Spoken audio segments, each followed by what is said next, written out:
Welcome to Season 2, Episode 2 of the Moto Weekly Show. Let's get into it.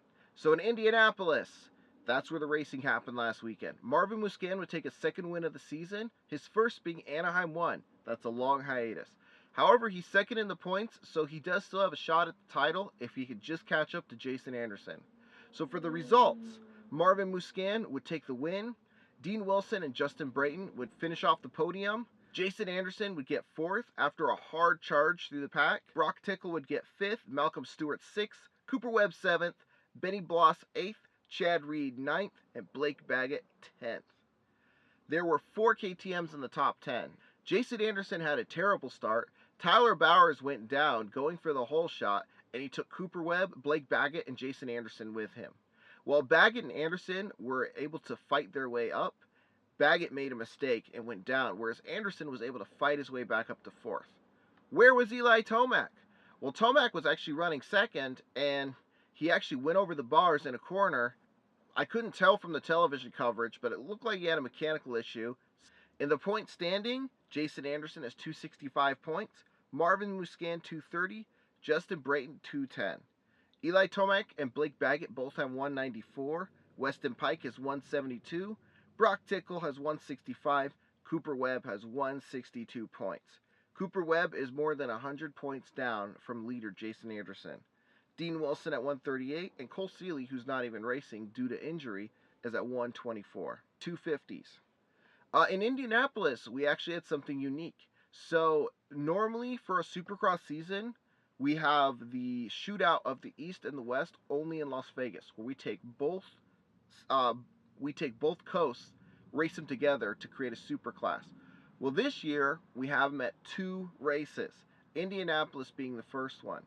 We took both the East and the West, and what a showdown it was. So in practice, we already thought half the Pro Circuit guys would be out because both Forkner and Cincerillo had bad crashes.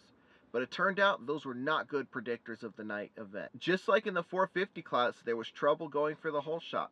And in this case, it was Adam Cincerillo that clipped a tough block and took a bunch of guys down. Cincerillo would not be stopped, though. He ended up making it all the way back up to 7th after a hard charge. Zach Osborne and Aaron Plessinger were caught up in that crash, and both of them spent the rest of the race trying to fight their way back up to the front. Jeremy Martin got a clean start, and guess what? He won his first race of the season.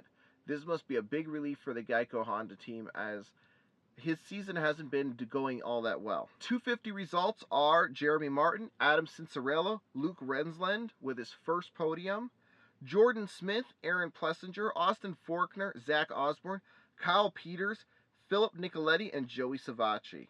Points, Aaron Plessinger has the most points of either East or West at 151. Joey Savacci has 142 points. Adam Cincerillo has 139. Zach Osborne on the East has 131. Check out the stats below. Onto the GPs. This time it was in Comitat Valencia. I don't know how to pronounce that. Tony Cairoli would beat Hurlings to go 1-1 to take the win. He'd also take his points lead. This is a fight between teammates, and it looks like it'll be that way for the rest of the season. Tony Cairoli takes the win. Jeffrey Hurlings gets 2nd. Clement DeSalle gets 3rd. Romain Feb gets 4th. Gautier Paulin gets 5th. Tim Geija gets 6th. Justin Leiber gets 7th. Glenn Koldenhoff gets 8th. Jeremy Van Hobrick gets 9th. And Max Nagel gets a 10th. Tony Cairoli now leads the points at 141 points. Both him and Jeffrey Hurlings will have a red plate going into next weekend's race. Clement DeSalle has 103. Roman Feb has 101. Gautier Paulin has 98. Glenn Koldenhoff has 79. Jeremy Van Hobrick has 78. Max Nagel has 60. Jeremy Seawer has 59. And Tim Geiger has 48. In the 250 class, it was once again KTMs. Paul Jonas would win with Jorge Prado right behind him. Thomas Kier Olsen would get 3rd. Darian Sanyai would get 4th. Hunter Lawrence would get 5th. Conrad Muse would get 6th. Jed Beaton would get 7th. Calvin Valderin would get 8th. Ben Watson 9th. And Ben Vasson 10th. But wait, there's more scores. We go to Idaho, where Arena Cross was happening. And guess what? Chris Blos finally took a nick out of Gavin Faith by taking the points lead. This is his second win in a row, and now he's the points leader. Gavin Faith does have hold second, with Ryan Brees earned third. Heath Harrison got fourth. Local kid Robbie Wageman got fifth. Kyle Bitterman got sixth. Daniel Harlan got seventh. Isaac Tesdale got eighth. And Kevin Morans got ninth. Ryan Brees also won the lights again. Going off to the desert, we've got work still going on. Last weekend in Lake Havasu, Zach Bell got a historic win. Gianmarco Redani got second, and Eric Yorba got third. In the Pro 2 class, Mitch Anderson got first, Talon Lafont got second, and Austin Serpa got third. In the Pro 2 lights, Colin Elliott got first, Preston Campbell got second, and Spencer Wilton got third. So, what else is new? There's always new products, and we got one right here.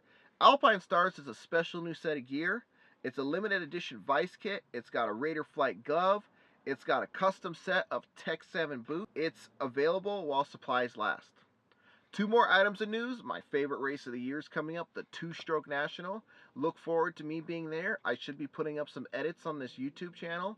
I'll be shooting for TM as well as this channel. This will be the first Two-Stroke National without Tom White speaking. Tom White was a good man. I had a pleasure of knowing him for a little bit. I wonder who they will have speaking this year. Other than that, I look forward to talking to you guys next weekend. Look out for some footage. Go out riding. Peace.